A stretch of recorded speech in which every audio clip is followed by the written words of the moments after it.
So the Manohar Parrikar, you're talking about just a truncated part of the note being displayed by Hindu newspaper and the then Defence Minister Manohar Parrikar's response to it not being there. He's talking about the fact very clearly that the French President's office and the Prime Minister's office are in touch with each other over the deal. So he's someone who is saying, I mean, he's admitting that yes, the two governments are in touch with each other. That is something that you were aware of when you were negotiating over the Rafale deal. What happened between the two Prime Minister's offices or the President's and the Prime Minister's office, we were not aware because there was no one sharing this information with us.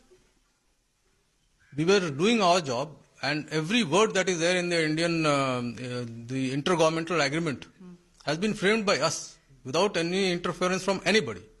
So, you know, my last question to you, the price at which the Indian Air Force negotiated for the Rafales, 36 of them, and what the Indian government finally ended up buying them for. It's a price we do not know.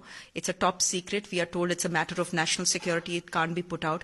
But you are privy to those prices. Can you give us an assurance, a guarantee that India has got the best price and the price at which you negotiated? I give a guarantee to the entire nation that we have got it at a price much cheaper than what it was arrived at earlier in a multi-vendor procurement from the L1, which is the best way to get the best price discovery. And not only that, we have got better weapons, we have got better training package, we have got better maintenance package, we have got additional warranty, and we have got everything that we wanted and at a cheaper cost. Sir, thank you very much for speaking to us. Thank you. Thank you. Thank you.